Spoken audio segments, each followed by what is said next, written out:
din na lang tayo. Teka, pwede.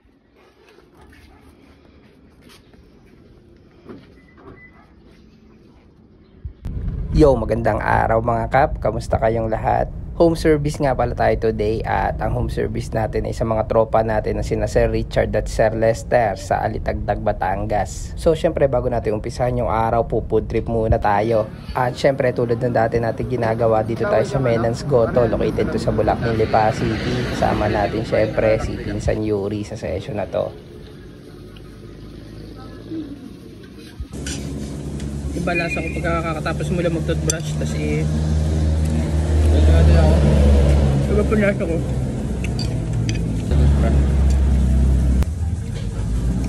Yung home service session natin dito sa Alitagtag ay repair service tayo. So ito yung first client natin, si Sir Richard. Ito yung status ng dreadlocks niya.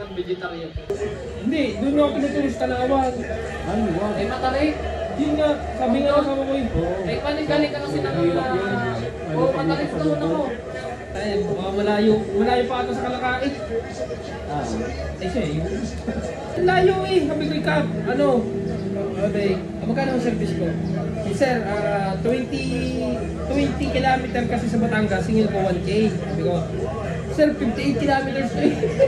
Sa mga naging clients nga pala natin dito sa shop, syempre wala naman tayong favoritism, pero ito kasing home service natin kina Sir Richard yung masarap balik-balikan. Kasi kayo kung mararanasan nyo kasi mag-home service sa kanila, iba yung vibes na pinaparamdam nila sa inyo eh. Sobra nilang hospitable, tapos madali ka makaka-relate sa kanila, hindi kayo mahihiya. Kaya si Yuri, tuwang-tuwa siya, pagka pumupunta kami dyan, lagi siya nagtatanong kailan kami babalik. Kaya minsan ako naiisip ko rin, pagka wala akong clients, pumunta kaya ako doon sa may Alitagtag, pumasyal kaya kami kina Sir Richard, kasi yun nga, sarap pumunta sa kanila. Dito nga pala kina Sir Richard, meron siya mga gym equipments katulad niyan. Ako nga pala yung tipo ng tao na hindi talaga ako nag-ehersisyo, tamad din ako maglalakad, magtatakbo, hindi rin ako masyado sporty, pero dito sinubukan ko siya. Nag-exercise kasi ako dyan para mas lalo akong lumakas kumain. Yung nag-exercise para malakas siyang kumain. Kumain na.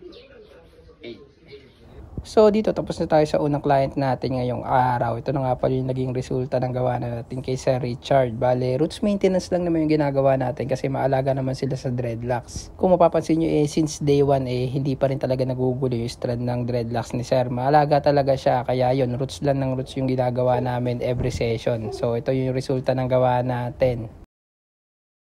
Ito pa isa sa reason ko ba't kami balik na balik ni Yuri, kasi sa napaka-solid na food tripan nila dito. Itong kinain namin ni Yuri dito, sobrang mura lang nito pero sobrang sarap. Napaka-hospitable talaga nila Sir Met, maya kami nagme-merienda dito.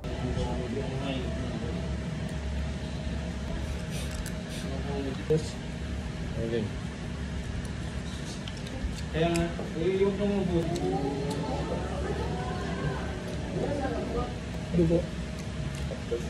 So tuloy tayo sa session. Dito naman tayo sa second client natin ngayong araw. Siya nga pala si Sir Lester, at ang gagawin natin sa kanya ay upgraded top head repair. Ito na yung status ng dreadlocks ni Sir Lester after 8 or 9 months na hindi namin siya na-repair, kasi yung huling session namin dito yun yung bagyong Christine. Inabot kami ng bagyo nun. Ito si Sir Lester, yung original client natin dito sa Alitagtag. Siya yung una naging kliyente natin, pero bibihira na talaga siya magpaayos ng dreads. Tapos every repair pa nagkakalas kami na extensions. Yung dreadlocks ni Sir, halos half na ng dreadlocks niya ay natural hair na niya. Tapos ang ginagawa lang namin binabindingan lang namin para sumabay yung kapal, kasi medyo may kanipisan na yung roots ng buhok nito ni Sir. So after ng ilang oras, ito tapos na rin natin yung dreadlocks ni Sir. Ito na yung naging resulta after 8 to 9 months natin na hindi siya naaayusan. So yun, maganda pa rin yung dreadlocks ni Sir. Kaya sa mga taong medyo may manipis na yung buhok, huwag kayong mawalan ng pag-asa, kaya natin gawa na paraan yan. Yun, tapos na kami dito sa Alitagtag.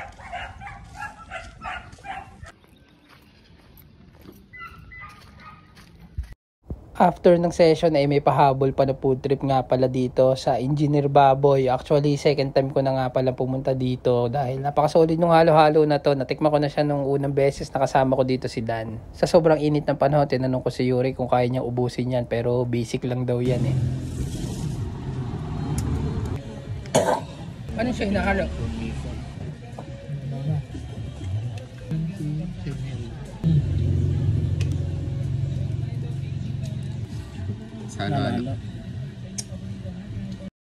So, doon na nga pala matatapos yung session natin sa Alitagtag. At sa mga oras na to, pauwi na kami ni Yuri sa bahay dahil may third client pa tayo na humabol all the way from Nasugbu, Batangas. So, yun, pasisilip ko rin sa inyo.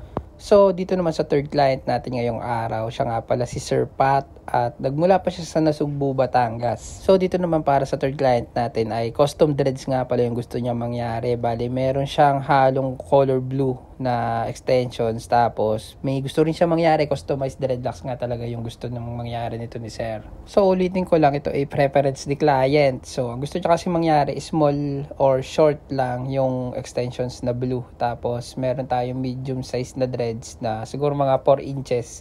Tapos, yung long extensions naman, pinakamahaba na yung 6. Habang nagsasession kami, tinanong ako ni client kung goods ba yung gusto niya mangyari sa dreadlocks niya, maganda ba ang tingnan. Sabi ko naman sa kanya, depende naman kasi yan sa preference. Kasi syempre, hindi naman pwedeng ako yung masunod sa dreadlocks na gusto kong gawin sa'yo bilang client. Kasi bilang client, pumunta siya sa akin na may gusto siyang mangyari sa dreadlocks niya. Kumbaga yun yung naiisip niyang gawin. So, kaya naman natin gawin yun. Pero since ako naman yung tinatanong dito ni client at iba rin naman yung preference ko sa kanya, magkakaiba kasi tayo na preference kung paano natin tinitingnan yung dreadlocks. Ang sabi ko sa kanya mas fan ako ng pure black lang tapos medium length or tama na yung 6 inches na haba. Pero ito naman para sa akin lang kasi nga ako nga yung tinatanong niya. Pero wala naman din tayong discrimination sa maikling dreadlocks, sa mahaba, sa sintetico, hindi. Wala tayong discrimination yung pangit naman kasing pakinggan kung bilang artist na may dreadlocks i-discriminate natin yung mga merong synthetic dreads o kaya yung maikli o mahaba, hindi natural or extensions man. Pwede mo. Tingin mo ba babalik pa si Dave sa Putang? Tingin ko mga nag-isip ka ng thoughts tas parang sa